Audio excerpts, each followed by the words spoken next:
So, Adi. Klappe die erste. Ja, Dani. Mein Name ist Ort Adrian. Bin 1975 bei Saarbesch als Jugendbergmann angefahren und war 35 Jahre lang Bergmann. Also ich bin zum Bergbau gekommen durch meinen Vater. Mein Vater war Bergmann, mein Opa war Bergmann, mein Uropa war Bergmann.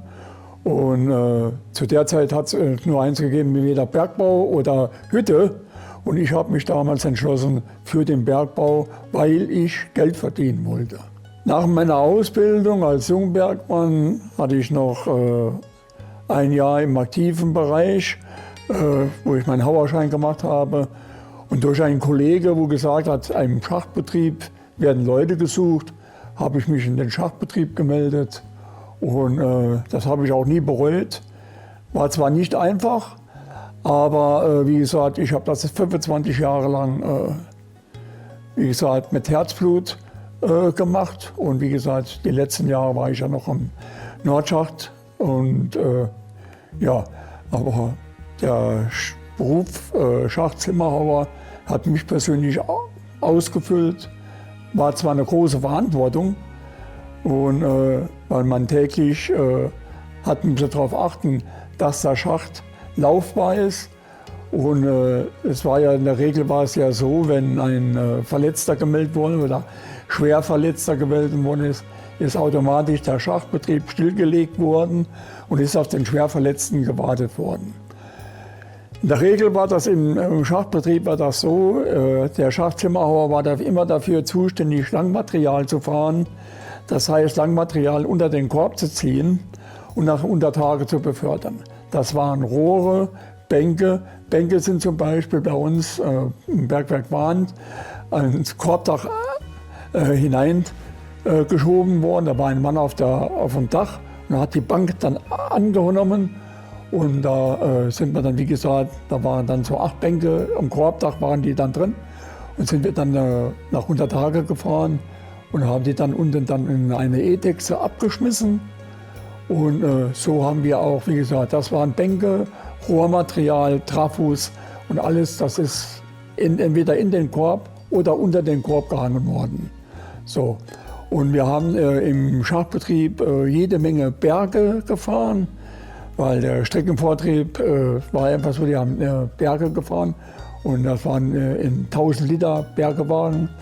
Und da war der Schnitt so auf 3 Skistunden, konnte man sagen, so ungefähr so zwischen 300 und 400 Bergewagen plus Material, wo dann eingelassen worden ist. Das war schon eine Menge Zeug.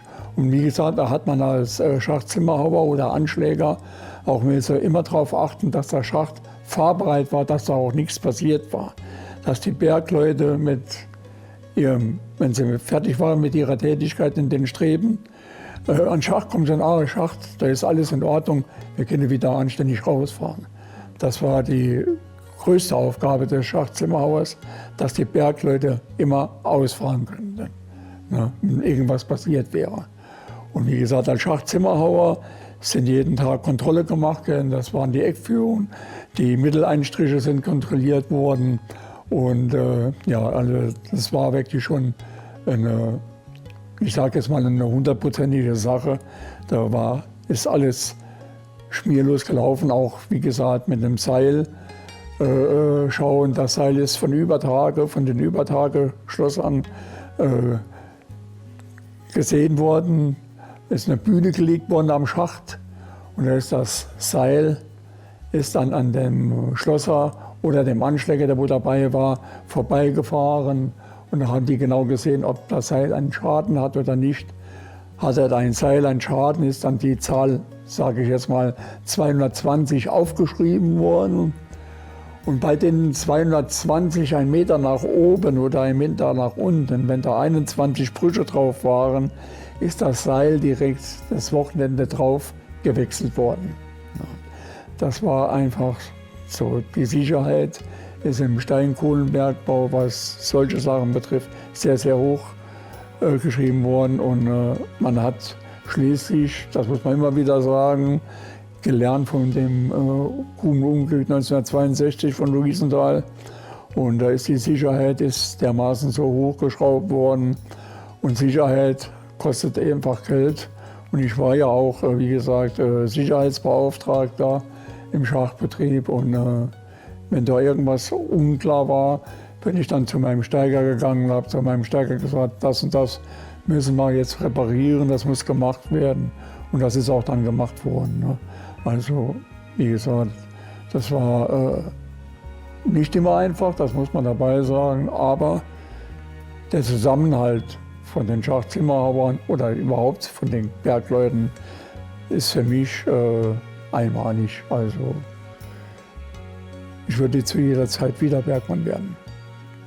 Also es war auch so gewesen, dass, wie gesagt, man hat ja sich im Bergbau ja sowieso und wenn die Schicht dann rum war oder am Wochenende, man hatte frei, hat man sich mit der Familie getroffen, hat zusammengeschwenkt und so. Da war die Zusammengehörigkeit, die war einfach auch privat auch da gewesen, was auch sehr wichtig war.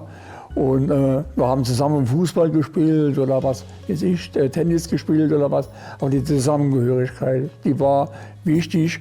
Und vor allem unsere Kinder sind auch mit der Sache auch groß geworden. Ganz weit von unseren Frauen, die waren ja abgestimmt auf uns. Und die haben sich blendend verstanden, die Frauen.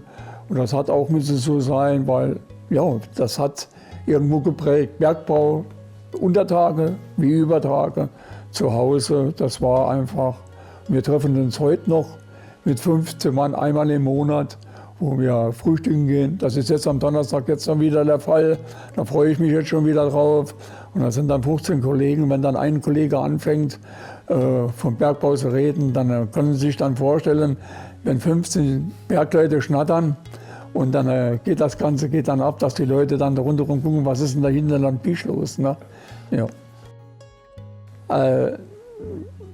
Ich war ja jetzt jemand gewesen, der wo immer so ein bisschen Blödsinn auch gemacht hat, die Kameradschaft so ein bisschen aufgemuntert hat und so. Und da habe ich auch immer so eine Fabel gehabt und hatte so einen Kaffeebecher.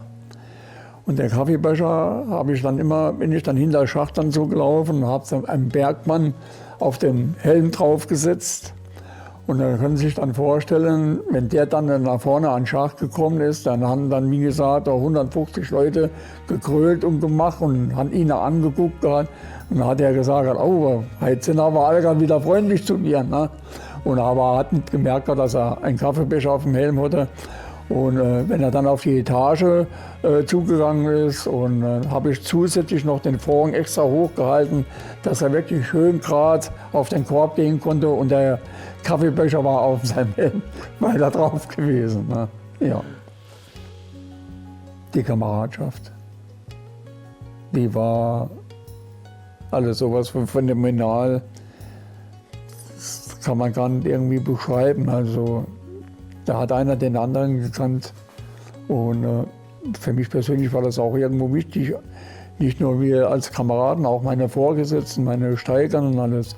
Wir haben es wirklich blendend verstanden, also, muss ich sagen. Also, ich sage immer, ansonsten hätte man das Ganze sehr wahrscheinlich auch gar nicht ausgehalten, 35 Jahre lang.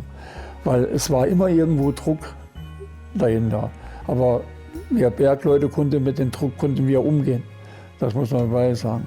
Wenn da jetzt, sage ich mal, ein Vorgesetzter gewesen wäre, der wo da permanent jetzt irgendwo gedrückt hätte oder was, das hätte nicht funktioniert. Und ich kann jetzt nur von mir jetzt berichten, also meine 35 Jahre habe ich wirklich gute Kameraden und gute Steiger gehabt. Also deswegen, also schon würde ich nicht sagen, ich würde nochmal in den Bergbau-Retour gehen. Ne? Das hat mich irgendwo geprägt, auch durch meinen Vater, meinen Schwiegervater. Mein Schwiegervater, der war im Streb gewesen. Mein Schwager, der war im Streb gewesen. Und mein Schwiegervater war auch Partimon gewesen. Und das prägt irgendwo. Das ist, ja, das ist. Und auch heute noch, wenn man sich auf der Straße irgendwo trifft, hallo Adi und so, ne? Und wie geht's? Alles klar, ne? Jo. Das ist nicht, als wenn das irgendwie vergessen worden ist. Und das ist das Schöne an der Sache, auch jetzt nach dem Bergbau. Und da bin ich auch stolz drauf. Mein Sohn wäre Bergmann geworden, ja, wenn es noch Bergbau gegeben wäre. Der wäre jetzt, ist jetzt wie gesagt 34 und ich behaupte jetzt mal, der wäre mit Sicherheit jetzt heute schon Bergmann. Also er wollte eben auch in den Bergbau, davon ist mal abgesehen, aber es ist ja kein Bergbau mehr da und wäre schön gewesen, wenn er die Tradition hätte können weiterführen. Aber ich war der Letzte in der Familie und ja, das Einzige, was ich jetzt noch machen kann, das ist weiter vermitteln und den, sage ich mal, den jungen Leuten heute auf den Weg geben, haltet zusammen, das ist wichtig, nur gemeinsam erreichen wir was.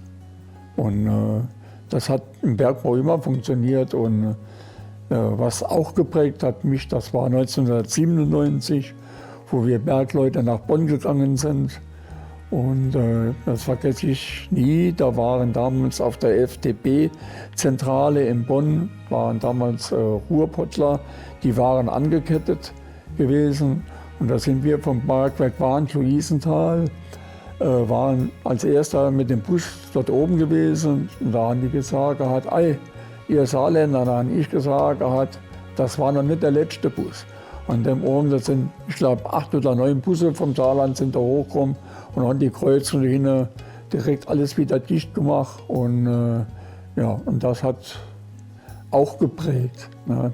Also da waren wir ja zusammen im Müngersdorfer Stadion und war auch der Zusammenhalt war dann da gewesen. Also es war schon, und wie wir damals retour gekommen sind in Saarland, haben wir schon auf dem Brücke oben gestanden und herzlich willkommen. Und ja, unsere Frauen sind damals bei uns zum Beispiel im Dorf, im Warnt, in die Kirche, haben sogar eine Kerze angezündet und uns alles Gute gewünscht gehabt. Ich bin damals, wie gesagt, mit meiner vollen Montur, mit meinen Schafkleider direkt in den ersten Bus gestiegen. Ich bin nicht erstmal noch groß heimgegangen und habe mich da umgezogen, direkt mit der Schafkleiderin und dann ab nach Bonn. Aber das alles, muss man immer wieder sagen, auf friedlicher Basis. Also ich werde zu jeder Zeit wieder Bergmann werden, allein wegen der Kameradschaft. Und wie gesagt, trotz allem, wo die Bedingungen unter Tage sehr, sehr, sehr hart waren, werde ich trotz allem wieder in die Bergbau durchgehen.